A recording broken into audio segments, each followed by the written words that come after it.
Nous allons maintenant traiter un exercice du potentiel central avec le formalisme de Lagrange. Alors, l'énoncé de l'exercice dit: on considère l'électron de masse m d'un atome hydrogénique subissant le seul effet du potentiel central dû au noyau. Donc, la forme du potentiel s'écrit V de R égale à moins ZE au carré sur 4pi epsilon 0 1 sur R qui est égal à moins alpha sur R. Donc alpha, la constante alpha, est égal à ZE au carré sur 4pi epsilon 0, une constante on vous demande positive. Dans une première question, de calculer dl sur dt avec L le moment cinétique et en déduire que le mouvement de l'électron s'effectue dans un plan. Alors le moment cinétique L égale à R vectoriel P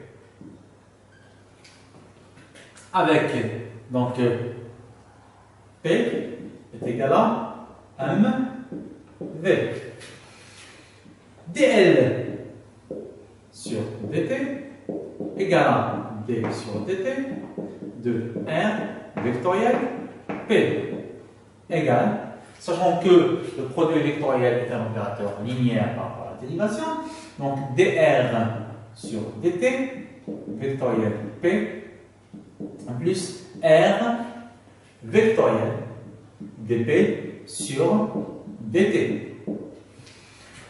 Ceci donc donne dr sur dt, donc c'est la vitesse vectorielle p plus r vectorielle f. Alors la force F est égale à donc, dp sur dt, donc est égal à m dv sur dt.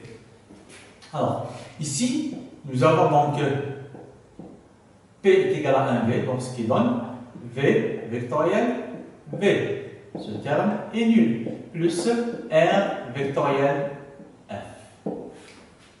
Maintenant, le fait que le potentiel V de R est central, ce que nous avons vu dans un exercice précédent, V est égal à moins alpha sur R. Donc il y a une force F qui est centrale pour laquelle ce potentiel dérive. Donc F est égal à moins gradient de V. En ce qui me donne en coordonnées polaires moins dV sur dr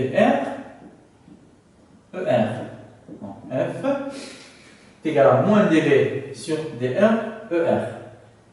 Ensemble, sachant que V est égal à, on connaît son expression, donc F est égal à moins, avec moins, plus alpha D sur dr de 1 sur R. Ce qui me donne égal à moins alpha sur R au carré.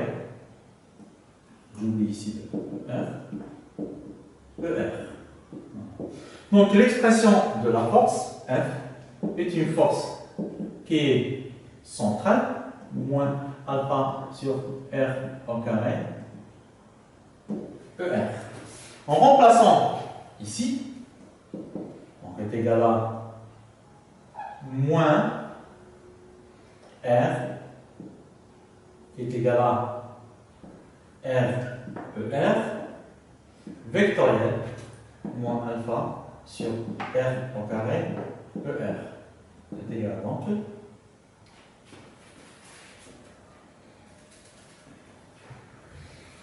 moins alpha sur R, ER vectoriel ER, c'est égal à 0. Est égal à 0. Donc cela nous donne, au final, dl sur dt égale à 0. Cela veut dire que L, le moment cinétique, est constant en module,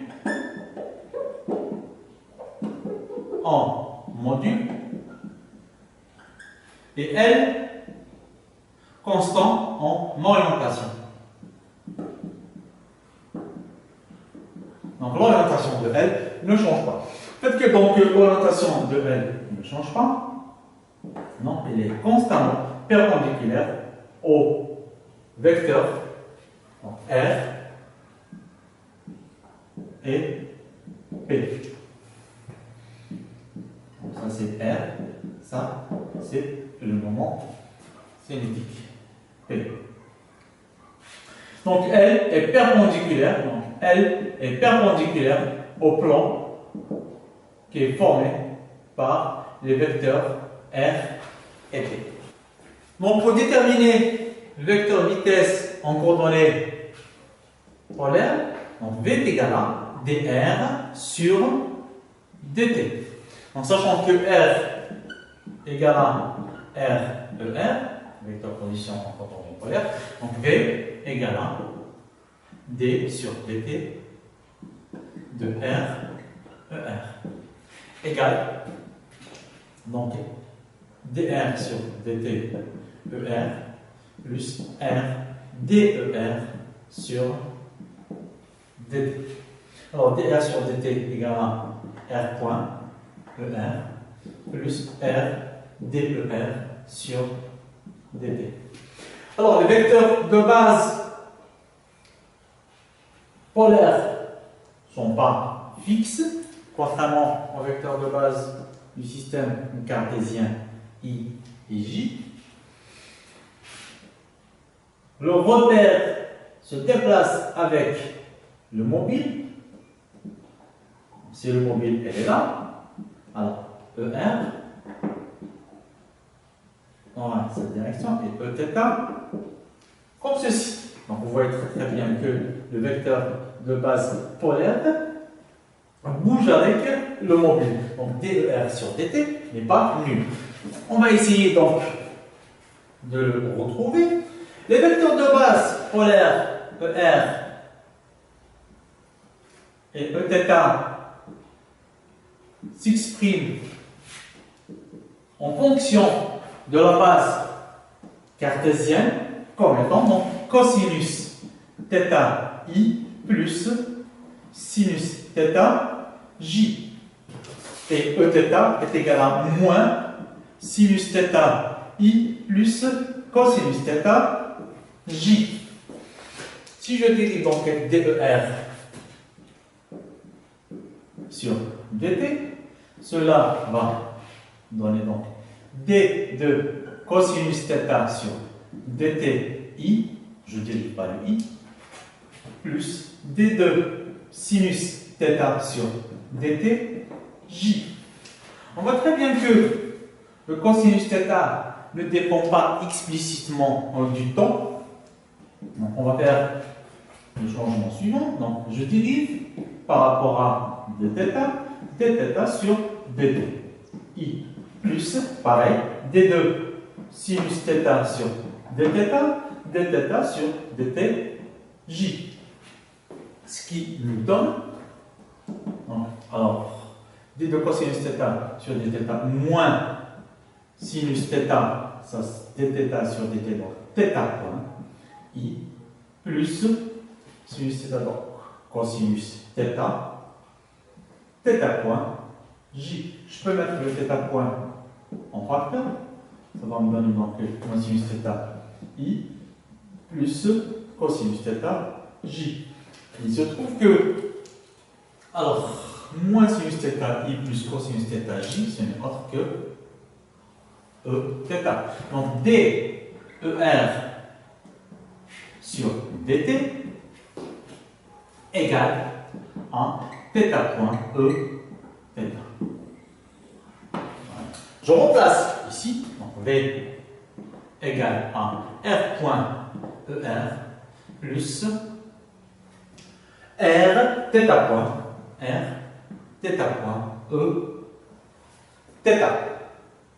Voilà. Donc pour V au carré, non,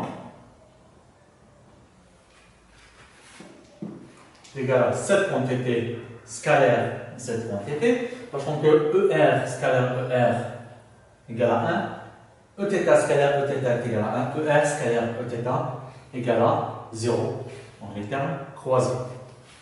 Ce qui me donne donc R point au carré plus R carré θ point au carré.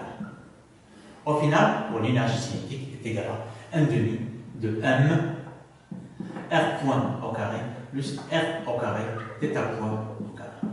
Voilà. Ce qui nous donne pour le Lagrangien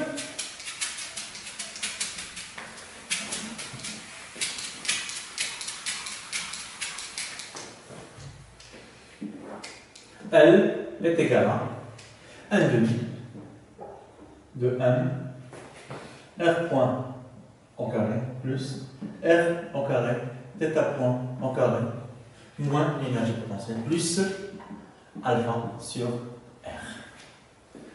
Pour maintenant les équations de Lagrange, on aura deux équations, une par rapport à R, dl sur dr point moins dl sur dr égale à 0. La deuxième, donc, par rapport à θ, dl sur dθ égale à 0.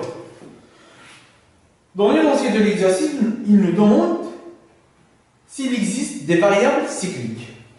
Donc, par définition, la variable cyclique, c'est pour laquelle dl sur dq égale à 0. En voyant donc que le Lagrangien,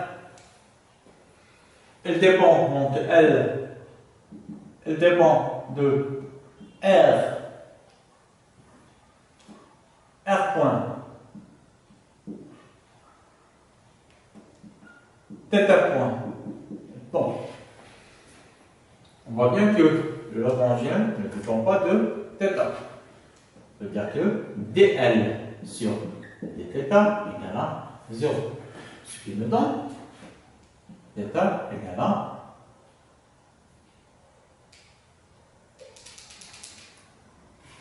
ce qui veut dire que θ est une variable cyclique. Maintenant, le fait que dl sur dθ égale à 0, donc θ est une variable cyclique, cela veut dire qu'il existe une quantité physique qui est concernée.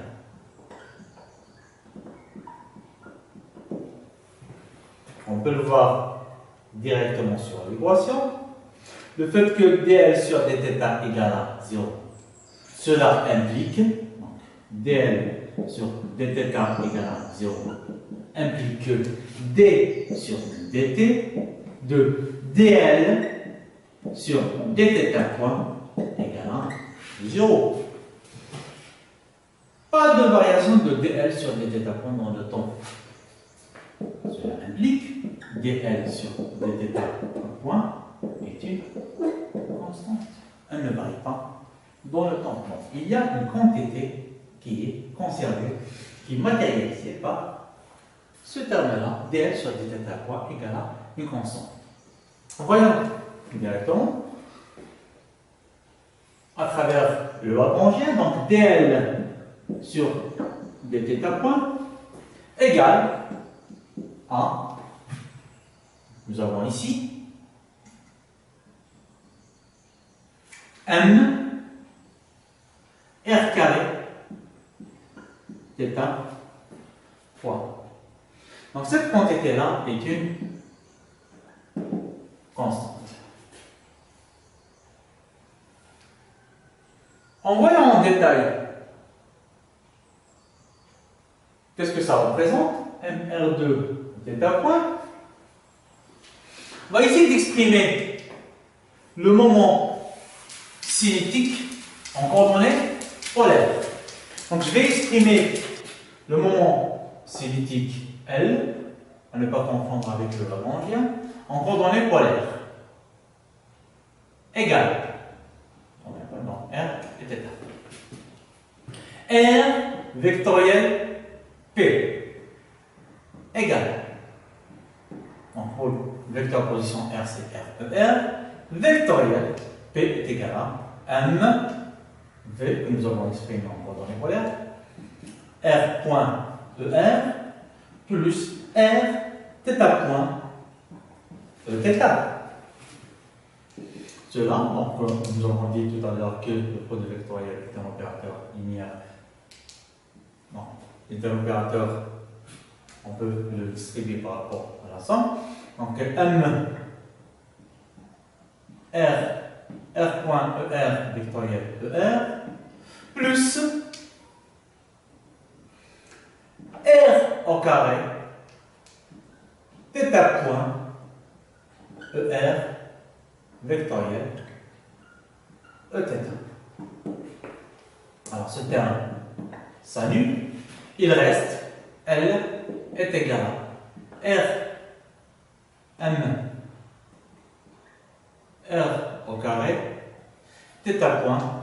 Alors ER vectoriel Eθ n'est autre que, on donne ici l'Amérique, donc c'est EZ. Donc on voit très bien que vous avez le centre attracteur, le noyau, vous avez l'électron qui tourne sur une trajectoire. Donc voici le vecteur position R, ça c'est V. Le moment cinétique, donc elle est sortante. Ça c'est ER, c'est E θ. Ce que nous avons vu tout à l'heure, dl sur dt égale à 0, cela veut dire que L est constante. Donc, cette quantité-là, M R au carré θ point est une constante. Donc, ce qu'on vient de retrouver avec les équations de Lagrange, au moyen donc de la variable cyclique, elle nous a conduit donc θ est une variable cyclique, elle nous a conduit à quoi? La quantité physique